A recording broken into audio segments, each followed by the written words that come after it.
Welcome back to the show where we run you through all the Dolphins news you need to know about. After running through the news you need to know about, we run you through the fan Q&A where we answer fans' questions, and this is by far the deadest period in football.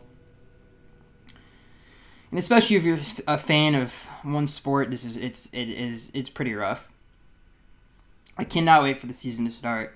And this is just, it's hard to get through. But let's get into the first news story. This first news story comes from Pro Football Rumors. Albert Wilson and Allen Hurns are both back healthy with the Miami Dolphins. Dolphins receivers Albert Wilson and Allen Hurns both opted out of the 2020 season due to COVID-19. Both are now back in Miami for 2021, and both say they don't regret their decision to opt out. The two join a revamped receiver core of Devontae Parker, Will Fuller, and Jalen Waddle. So what does that mean for them in the long run? I mean, they're joining a receiver core that, is so crowded with Lynn Bowden, Jakeem Grant, Preston Williams, and those are three guys that are on the bubble. We know for a fact that Will Fuller, Devontae Parker, and Jalen Waddle will make the team, and they probably will be the three starters on the field at the same time. It's been rumored in Miami that Waddle has been playing in the slot, and Fuller and Devontae Parker have been the starting outside receivers, which I don't think anybody is surprised about. I think everybody kind of figured that's what was going to happen. It makes me really happy and excited about that because I think Jalen Waddle, and something that people don't understand about his game, is that he is such a good receiver. Everybody talks about how fast he is, but he's just an all-around really good receiver at the position. He knows how to play the position. He's a great route runner, has tremendous hands. So he's a natural at the position. So he fits the slot perfectly, and he's physical enough to play in that position. So, and that's something the Dolphins haven't had, and probably since Jarvis Landry was a steady slot receiver, a true slot receiver. So it's nice that he's going to play that position. So when you look at the receivers as a whole, there's not a lot of spots left. I really hope Preston Williams makes the team. I think he still has a lot of potential. And could really be something one day, and I think he still has the opportunity. He just needs to stay healthy, obviously, and him with a less of a workload, I think is going to be great. And who knows, maybe he, replaces Devontae Parker in the near future. That could be something that, because they have very similar games. So if you're the Dolphins, I think it's a good thing to keep him around and continue to develop him, because obviously Devontae's, I think his career in Miami. Probably has this is probably his last year.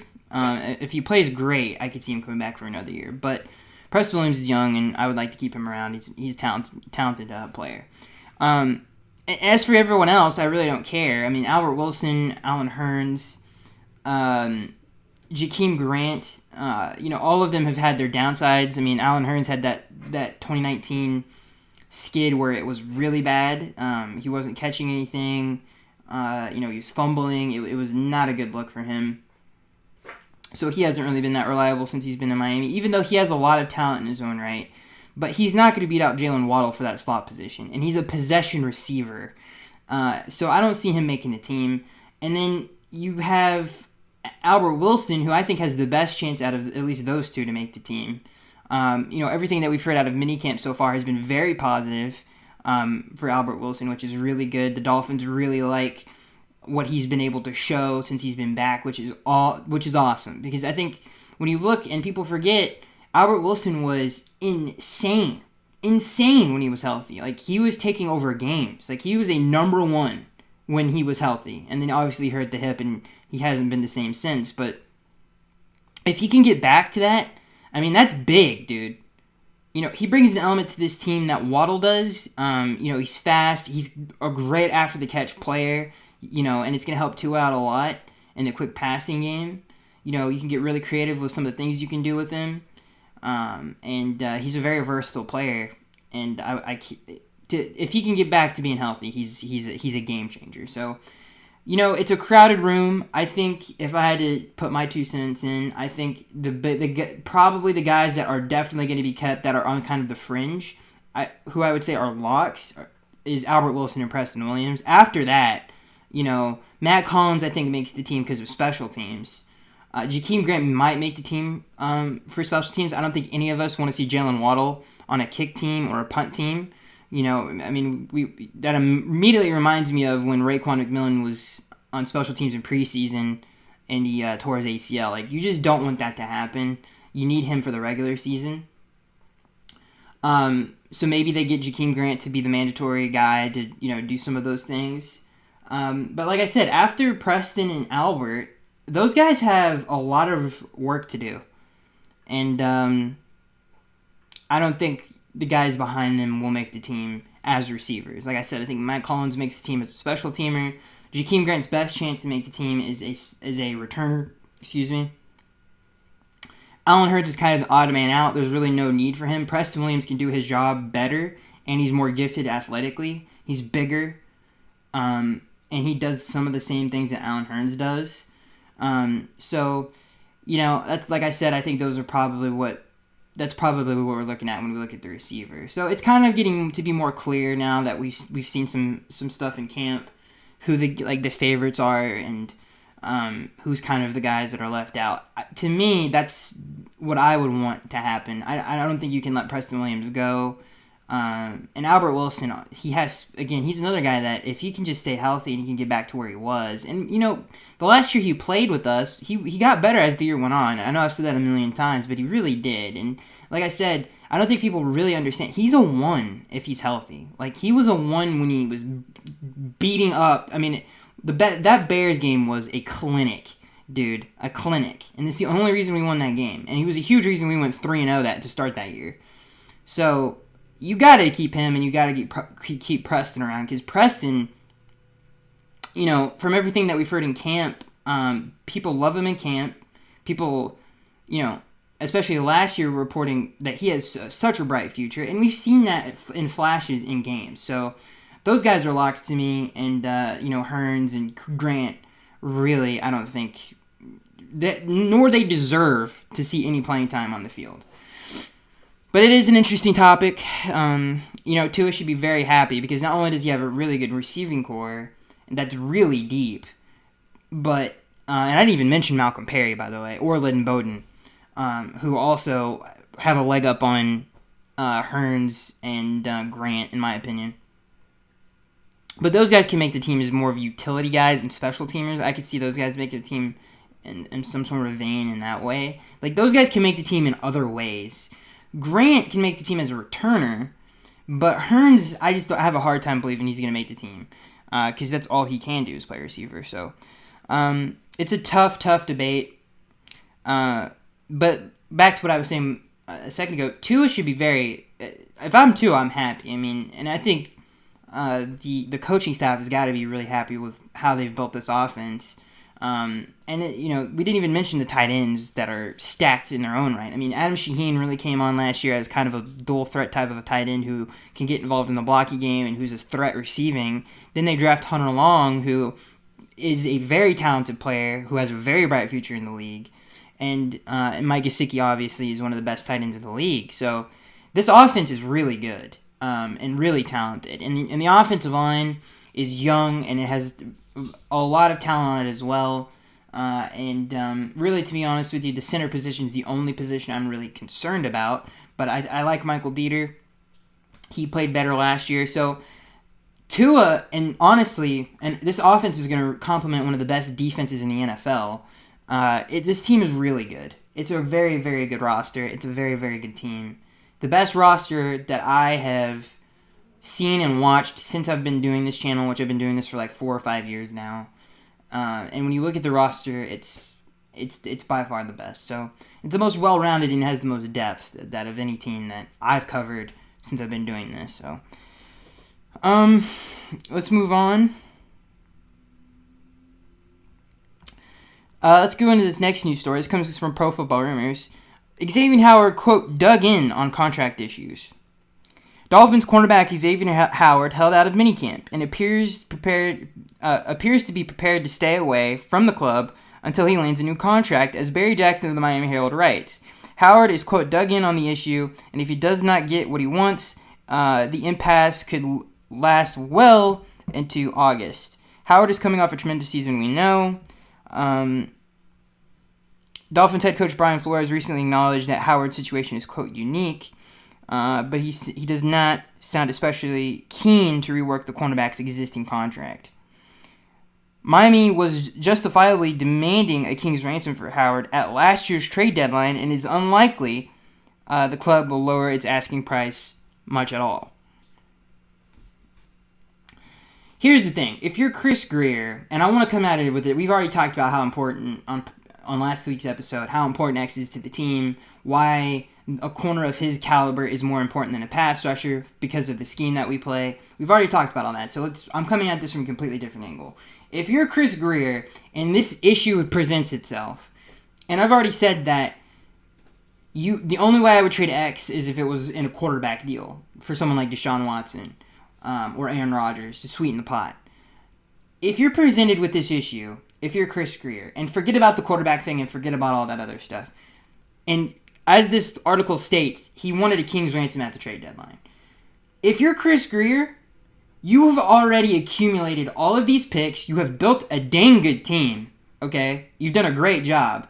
You cannot get rid of X for just picks. You can't. And I think fans agree with me on this. And from what I've been reading from you guys, you have to get another player in exchange. You cannot just get 2 first-round picks for X. Now, that sounds all good and nice, and it's not a bad thing to get 2 more first-round picks, but this team is ready to go now, okay? And to be honest with you, I think this is important for this team. This team just came off 10 wins. It's important for a young team to start to get the program going, and I think they're ready for that right now. They're ready to go after the playoffs. They're ready to go after a conference, to play in a conference championship game and stuff like that. They're ready to aspire to that. We've been in rebuilding mode the last 2 years, trying to build the team up. And Chris Grier said himself he did not expect this team to win 10 games last year. And that's one of the reasons, in a press conference, he said that Brian should have won Coach of the Year, because they didn't expect to win 10 games with that young of a team, with COVID and all that stuff. They didn't even expect to win 10 games. Well, you've done a good job. You've built a good team. You won 10 games last year with, 2 quarterbacks coming in and out of the lineup. You had a dominant defense. You're ready to go now. You have a young quarterback who needs, to continue to obviously build around him. You got to go for it right now. This is not rebuild mode anymore. We're trying to do things in this league and win games. So, right now. So, to me, if I'm Chris Grier, I can't get rid of him and only accept things that I can only use a year from now or 2 years from now. I need something in return. So, whether that's Deshaun Watson, whether that's Aaron Rodgers, whether that's some other player that we don't know about yet, he needs to get that done, and he needs to get something in return. Preferably, if you can't get a corner in return, someone like Stephon Gilmore, who we also knows, how hilarious would that be if they traded for Stephon Gilmore and extended him instead. That would be terrible, but that's not a good trade for the Dolphins because they're giving X to the Patriots and all that stuff. But if they can get another defensive back in exchange, whether maybe it's Patrick Peterson or someone like that, who they can get in a deal, that's great. To be honest with you, if my personal preference would be an offensive player, another piece to help Tua, I think would be nice. I could accept that. But he has to get another big time player. And he's not going to be, it's going to be harder for him to get a younger guy. It's going to be someone who's like 29, 30, 28, and probably in that range. But regardless, to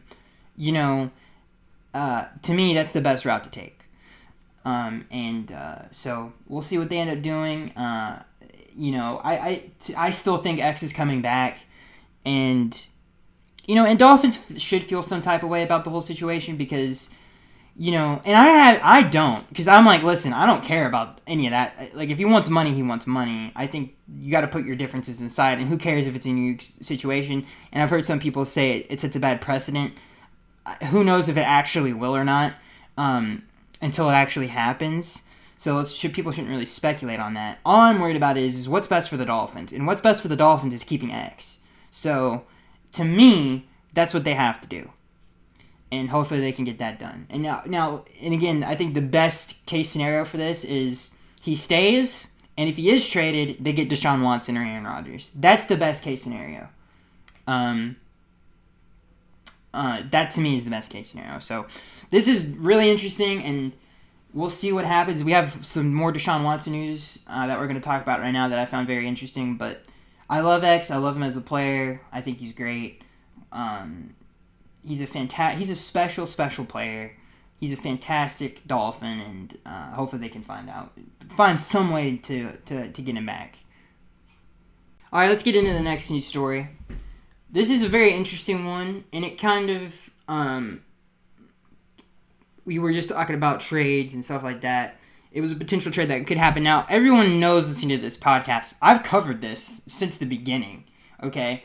So we've kind of been through it all with this story, and we kind of already know this, but I thought this was very interesting. Now, Chris Sims, if you're not familiar with Chris Sims, he's a very good sports analyst. I think he's probably the best working today.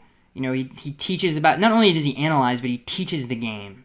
And his podcast is very entertaining. And he has sources and friends all across the league. Obviously, he was a former NFL quarterback. It's a great show. I couldn't recommend it enough. He was on the Dan Patrick Show.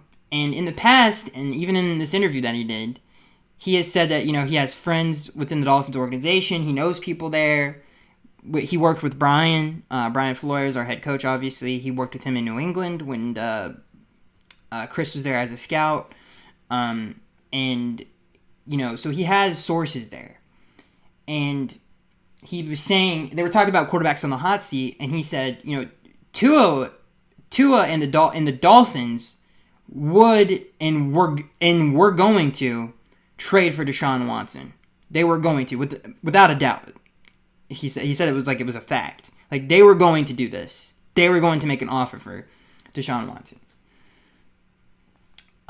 And, you know, it's such an odd situation. And it's a bold move by the organization. And it's the right move. If it would happen. But the reason I'm bringing this up is it's fascinating, number one, for a lot of different reasons. One of the reasons is if Tua does end up working out and he does become a great quarterback, it's going to be fun to come back and look at this stuff and be like, man, this is how close he was to being traded to the Texans. You know, that's an interesting side of it. The other side of it is this team, when it comes to quarterbacks, has a really odd history in the last 20 years of superstars quarterbacks almost becoming a Dolphin. Obviously, Drew Brees with the shoulder and the whole Nick Saban thing, and that whole situation. That didn't end up working out, and obviously the Saints reaped the rewards and had 10 years of greatness. Then you go to flashback now, where the Dolphins almost had, or were trying to get, and I think if that trade would have went through, you know, we've talked about it before, how Chris has got a ton of connections in that organization. Obviously has made many trades with that organization over the last 4 or 5 years. His dad worked there for a long time, so he has a lot of connections in Houston. And obviously Deshaun Watson, heavily rumored to want to be a Dolphin. I think for both sides it would have worked out. They would have gotten the most capital that they could have gotten, and obviously Deshaun Watson goes to a contender. But my point is that this team has just had weird luck with quarterbacks. And then obviously the off-the-field issues hit, and Deshaun Watson is obviously off the board. But the thing about what Chris was saying in the Dan Patrick thing that was interesting is he was saying if he becomes available again, the Dolphins will absolutely still try to get him. That was the interesting part. So we've kind of heard over the last few months that they're out on him, but this interview just happened like a day ago. It was Saturday or Friday, I can't remember. And I thought that was an interesting piece of news that Chris, like I said, he has sources in the Dolphins organization. You guys can go watch the interview if you want, saying that if Deshaun does become available again, he still could possibly be a Dolphin. So I thought that was very interesting. You know, despite what you think of the man, and I think all of us can, I mean, what he did was ridiculous, and he deserves punishment for, especially if he is found guilty, and that, you know, we don't want to get into all the off-the-field issues. Regardless of his off-the-field issues, the man's gonna be throwing touchdowns for someone.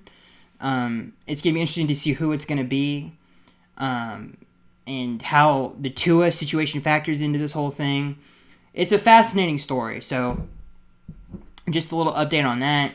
You guys can go watch the interview if you want, and it's a dang good interview. And one thing I want to say before we move on to the fan Q&A is, if Deshaun Watson does become a Dolphin, not only is it are we the best team in the East, and it's not even close, but we definitely would win a playoff game. I think we're definitely contending for the conference championship. We would be one of the best teams in the league. We would be a top 5 to 6 team in the league right away. So yeah, it would be definitely a fantastic season if the Dolphins were able to make that deal. Deshaun Watson is a top 5 quarterback who's 25. So that would be one of the best trades in the history of the league. Maybe the best trade in the history of the league if the Dolphins were able to get that done. So it's a fascinating story, and we will obviously all keep our eyes on it. And one thing I want to bring up before we move on. Another thing I want to bring up before we move on to the fan Q&A. I think, in my personal opinion, and I thought about this the other day, that we have the best roster. Like, if you cross out the quarterback position in the East, I think our roster is the best in the East if you cross out the quarterback position. Because in my head, I was like, this is an interesting question. If you were to take Josh Allen, okay, who everybody, and deservedly so, is the best quarterback in our division right now. If you were to take him and say, what team, if you had to pick a team from the AFC East, what team in what roster would give him the best chance to win a Super Bowl? And I think without a doubt it would be ours. I think we have the most all-around, well-built team in the East. And so if you add Deshaun Watson from that to that team, and if Tua just can become what we think he can, this team is really good. And I think not a lot of people are giving us our due when it comes to that. And I think that's an interesting thought. Like, if you look at the AFC East and you're like, who is the best, who gives Josh Allen the best chance to win a Super Bowl, I think you would have to pick our roster. So let's move on to the fan Q&A, where we answer fans' questions. And this first question comes from SM. He says, will Coach Flo rotate Jacoby in and out this season if Tua struggles? Yes, I think a lot of people say there's no way that'll happen. Yes, anything that we've seen about Brian is he's not a liar, and he tells the truth. And when he says, I do everything that in my power to win games, he means it. And if that's benching a quarterback and he thinks Jacoby gives us the best chance to win, then he's going to do that. So I think the leash is going to be a little bit longer this year, and letting him make mistakes, letting him learn the game. But I could definitely still see it happening. This next question comes from the Gamer. He says Tua over and under 30 passing touchdowns this year. I think we're going to be passing the ball a lot, because I think that's the strongest side of the offense. So there's a good chance he could get 30. When was the last time it had been Dan, last time someone got 30 as a Dolphin. So, yeah, that would be awesome to watch and see. Tannehill was close. He had 27. I think that was his highest total as a Dolphin in terms of passing touchdowns. I think he was 27 and 12 that year. I think that was the Bill Lazor year. And that was 2014, I believe. So, there's definitely, and obviously the talent's there. So, they're going to be, I think they're going to try to be balanced, but, the best thing that they can do, the best thing that this team is capable of as of right now, and where most of the talent is in the passing game. Sorry, sipping the coffee. I don't like to predict things, but I will say this. There's a dang good chance that will happen. And if they're going to run the Sean McVay offense, you get a lot of easy touchdowns in that scheme if it's ran correctly. So, I'm so excited, dude. I cannot believe... Dude, that was the best news that we got. One of the best news that, we got the entire offseason, that we're going to be running that scheme. That gets me so excited, dude. Because, something I want to say is Brian Flores is so innovative and so on the cutting edge of what works the NFL today on defense, that offensively with Chan Gailey, it was the complete opposite. It was like we were 10 years behind everybody else. Not saying that Chan, his concepts and the way he runs offense is not the new wave and what is kind of the meta in today's game and what really works. Now he's implementing an offense that is cutting edge and that is innovative and that is working and it is a very successful scheme and it's very fun to watch and they have the personnel to do it. So I think all of those things can contribute to having those kind of big numbers. It gets me very excited. Even the idea of it gets me very excited. So that was a great question. This next question comes from SM. He says, more underrated, the offensive line or the tight ends? The offensive line. The tight ends get a lot of love. And from other people, too. People, like other fans of different teams that I've talked to, they love Mike Gesicki. The next question comes from the Gamer. He says, if we release Grant, who should return punts and kickoffs? That's a great question. Probably Holland, I would say. This next question comes from the Gamer. He says, 3 unproven players you're excited to see in preseason. Oh, man. I'm excited to see Tua again. I'm excited to see Hunter Long. That's my boy. I love Hunter Long.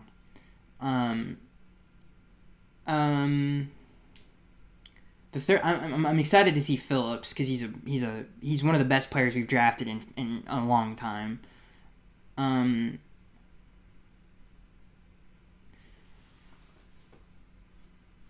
There's so many of them, dude. I'm excited to see Albert Wilson again.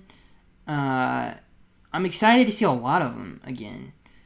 I'm excited to see how Lynn Bowden looks in a Sean McVay offense, if he's going to be taking those sweeps and kind of be that Deebo Samuel. I'm excited to see it all. But if I had to narrow it down to 4 guys, I would say Tua, Hunter Long, Jalen Phillips, and I think the other guy I'm excited to see play is Holland. I'm very excited to see him play. This next question comes, and obviously the new guys like Fuller and Waddle. I forgot about Waddle. Of course, I'm excited to see Waddle. This next question comes from SM. He says, what is it about the Dolphins that they always get pegged to play in the London game? Maybe the team would be better off saying no thanks and send the Patriots. Yeah, I mean, if they had that kind of power, I'm sure they would. There's a lot of Dolphins fans in London. This is one of the weirdest things that I don't understand. There's a ton of Dolphins fans in London, and there's a ton of Dolphins fans in New Jersey. Now, people might say, well, yeah, because people, obviously we play the Jets every year, but it's like, yeah, they should be fans of the Jets. Why are there so many Dolphins fans up there? And why are there, and same thing with London, there's a ton of British, I don't understand that. That in Jacksonville, there's a ton of Jaguars fans up there, and Dolphins fans. I don't know why, but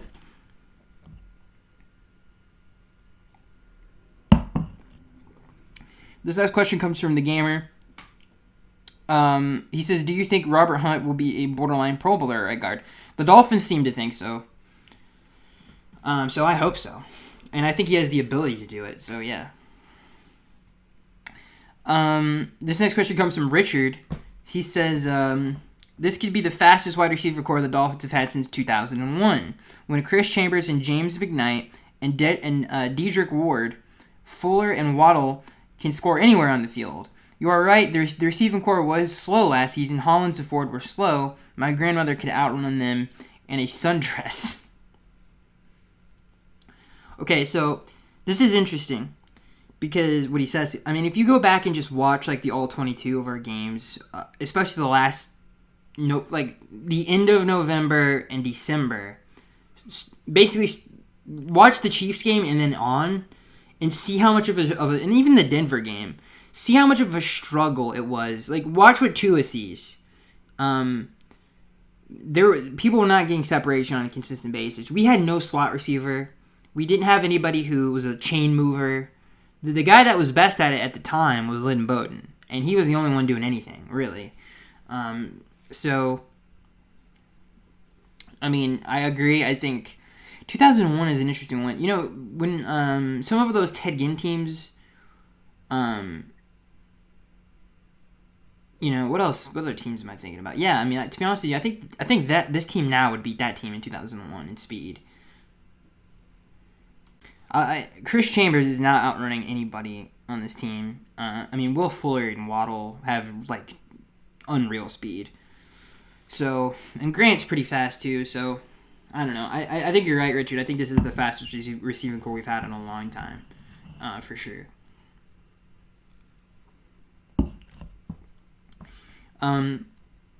This question comes from Ethan. He says, "Hey Skaggs, this stat is crazy." He says, when you think about it, X has never allowed a touchdown over 25 yards and has only allowed 4 catches over 25 yards since 2017. In that same time period, he has 7 interceptions over 25 yards. This means that he is almost twice as likely to catch a deep ball than the receiver it was intended for. NFL.com, keep up. That's per NFL.com. Keep up the great work. I love listening to your show. Thank you, Ethan. That is a great stat, Ethan. That's a great pull. Let me just say that again. I'm not the best at reading. He says X has only allowed 4 catches. So X has only allowed 4 catches over 25 yards since 2017. Listen to this. In the same time period, he has had 7 interceptions over 25 yards. This means that he is almost twice as likely to catch a deep ball when he's almost twice as likely to catch a deep ball than the receiver it's intended for. That is a Hall of Fame level caliber stat right there. So that is an insane stat to even think about, especially with how the game is today, and that's unheard of.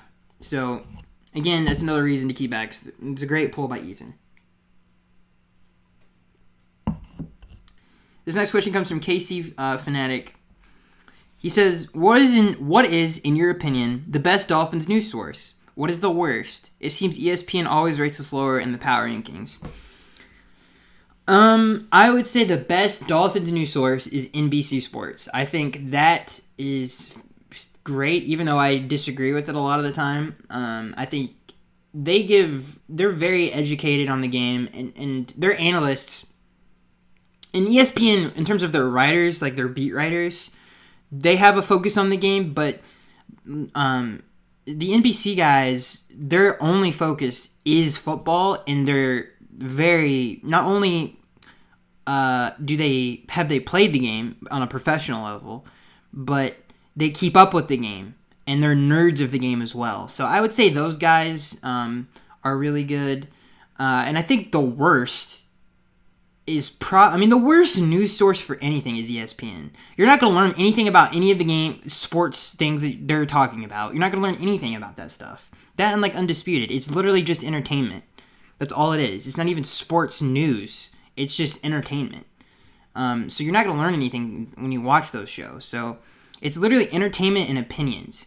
Like NBC Sports, they teach you about the game. You learn more about the game. And you educate yourself about the game that you watch. Those sports, and you learn about the news. Those outlets are literally just nonsense. So I would say ESPN, in terms of their network and their television stuff, and Fox, those are like the bottom of the barrel. Those are awful.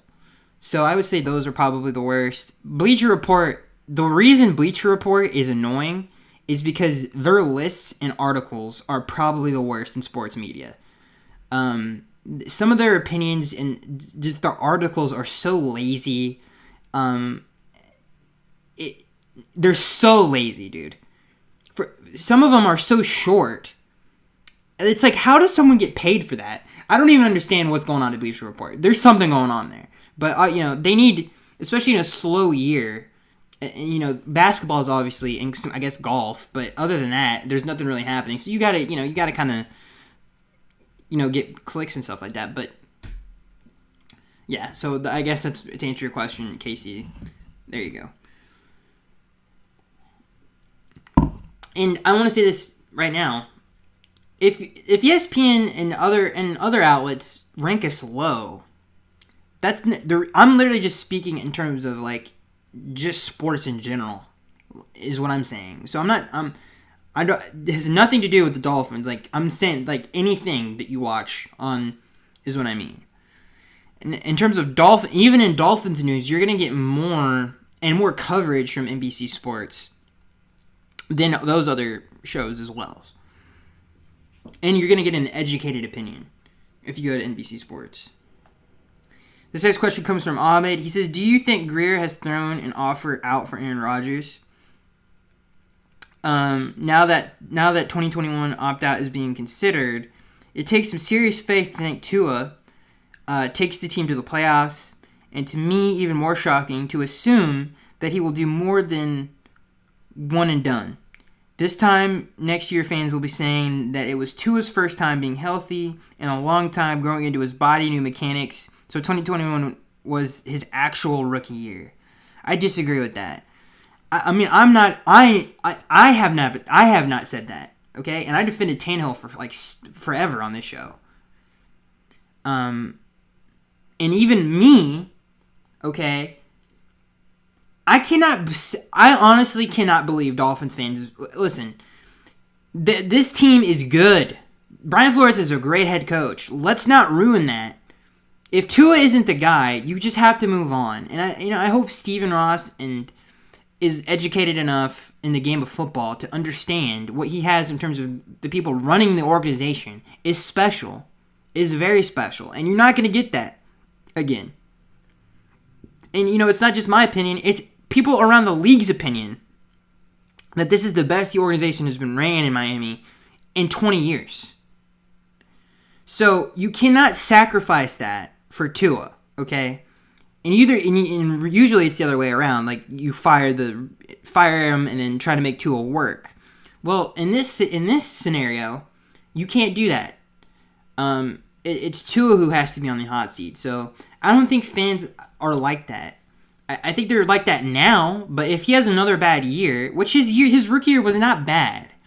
I think that's another side of the fandom that's ridiculous. Like, it was a huge overreaction to his rookie year. It's his rookie year. He had more touchdowns than Josh Allen and Kyler Murray did in 6 starts. Okay, so people need to calm down. I'm talking about their rookie years. Like, if you take their 6 starts their rookie year, Tua had more touchdowns. So people need to calm down, okay? Calm down and be patient. But I also understand where Ahmed's coming from in terms of, yes, let's give him another year. He deserves it. He's going into his second season. But let's not give him a 5-year leash. And I completely agree with that. If he doesn't work out next year, the Dolphins need to do something because this team is too good to waste. And this organization and the people around it and the people who built it up are too good to waste. So, and then Ahmed goes on to say, 2 years trying to win with Rodgers, having Tua as an insurance policy allows for trying to win today and having Tua ready by 2023. Sounds good to me. The front office should be aggressive, even desperate in their attempts to claim Rodgers, regardless of Tua's feelings. You know what? I agree with that.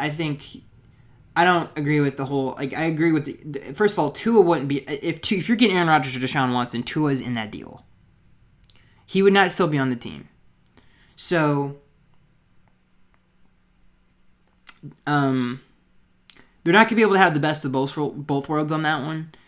But, I will say this, listen, it's hard to win a championship. Even when you have a young nucleus, it's hard to win a championship. Some of the greatest teams of all time, Joe Montana only won 4. The Dolphins of the 70s went to 3 and won 2. Okay, so even only winning 1 is a big deal. So if you have an opportunity to just win 1, you have to take it. I don't care how old the quarterback is. I don't care.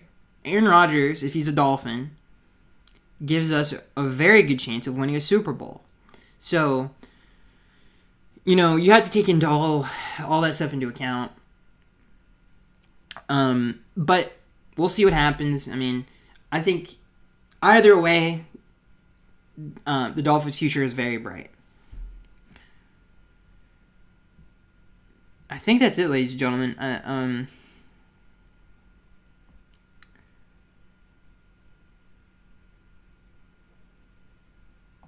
yeah, that's it for the show. Kind of a shorter show, just like kind of last week, but I think we talked about a lot of interesting things. I hope you guys enjoyed it. I have a new show coming out this week for sure, so I'm excited about that. I'm trying to get a collab done soon with so look out for that as well. And I'll see you guys in the next one.